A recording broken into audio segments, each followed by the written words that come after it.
عالمی منظرنامے سے یہ اہم اور بڑی خبر ہے کہ اسرائیل نے ایران پر حملہ کر دیا ہے، جس کے نتیجے میں متعدد ہلاکتیں ہوئی ہیں، اور آپ کو بتائیں کہ مسلح افواج کے سربراہ سمیت متعدد کمانڈر اور 6 سائنسدان بھی ان حملوں میں شہید ہوئے ہیں۔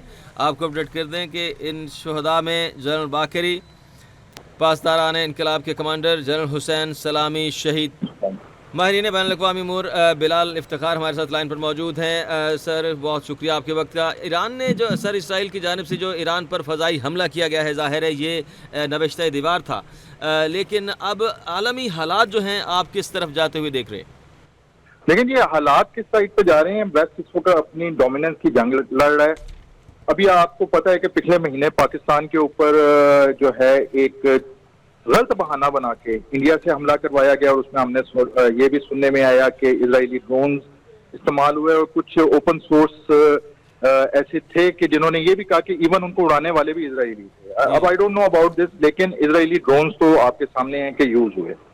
ایک تھریٹ نظر آ رہا ہے ویسٹ کو کہ وہ جو آرڈر انہوں نے قائم کیا تھا سیکنڈ ورلڈ وار کے بعد، اب اس کے اندر جو ہے تبدیلی بہت تیزی سے آ رہی ہے۔ رشیا اور چائنا جس طریقے سے آگے بڑھ رہے ہیں، ان کو پذیرائی مل رہی ہے، مسلم ممالک کی طرف سے برکس کا اتحاد ایک مضبوط ہو رہا ہے۔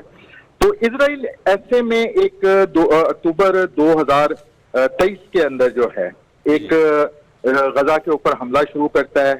آپ نے دیکھا کہ پوری دنیا جو ہے، جو پہلے شاید فلسطینیوں کے ساتھ نہیں تھی، آج وہ بھی فلسطینیوں کے حق میں، اور آپ کو پتہ ایک فلوٹیلا ابھی چلا تھا جسے کڈنیپ کیا اسرائیل نے۔ اس کے علاوہ ایک عوامی سمندر جو ہے وہ بھی اسرائیل غزہ کے اندر پہنچنے کی کوشش کر رہا ہے۔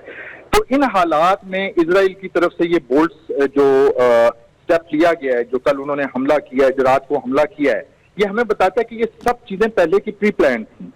اور ایران جو ہے بیسیکلی اس وقت وہ واحد طاقت آپ اسے کہہ سکتے ہیں کہ جو اس امریکن اور جو پرو اسرائیلی آرڈر ہے، ریجنل آرڈر، اس کے اندر سب سے بڑی ہرڈل نظر آ رہا ہے۔ اور یہی دیکھتے ہوئے انہوں نے حملہ کیا۔ حالانکہ اگر آپ ہسٹری اٹھا کے دیکھ لیں تو ایران، امام خمینی جو تھے ایران کے جو آئیڈیولوجیکل لیڈر تھے، انہوں نے فتویٰ دیا ہوا تھا اٹامک ویپن کے خلاف میں، اور میرے خیال میں ایران کی کمزوری کی ایک وجہ یہ بھی ہے کہ انہوں نے ایٹم بم نہیں بنایا۔ اگر ڈیٹرنس قائم ہوتا تو آج اسرائیل اس کی ہمت نہ کرتا۔ بیسک مسئلہ یہ آ رہا ہے کہ ایران جو ہے اسرائیل کی اس ڈومیننس کو چیلنج کر رہا ہے، جس کو امریکہ بھی یہ سمجھتا ہے کہ شاید وہ امریکہ کی ڈومیننس بھی چیلنج کی جا رہی ہے، اور اسی کی بنیاد کے اوپر یہ حملہ کیا گیا۔ کل ایک بیان آتا ہے امریکی صدر کا کہ جی ابھی اتنا امییننٹ نہیں ہے، اور اس کے فوراً بعد جو ہے ودن فیو آورز جو ہے حملہ ہو جاتا ہے۔ تو یہ سب بتا رہا ہے، اس چیز کی طرف کر رہا ہے کہ جو علاقے کو اس عالمی سیاست جو چل رہی ہے اس کی بساط میں آگ کی طرف جو ہے دھکیلا جا رہا ہے، اور اس کا ری ایکشن بھی آئے گا۔ ہم نے پچھلے سال دیکھا تھا جب ایران کے اوپر حملہ کیا تھا اسرائیل نے، بلکہ جب حماس کے لیڈر جو ہیں وہ شہید کیے گئے، اس کے بعد ایران کا جو ریئیکٹ کیا، تو ہم نے دیکھا کہ ایرانین جو میزائلز ہیں، خاص طور پہ ہائپر سونک اور ڈرونز جو ہیں، انہوں نے تل اویو تک بڑا افیکٹولی جو ہے نشانہ بنایا تھا۔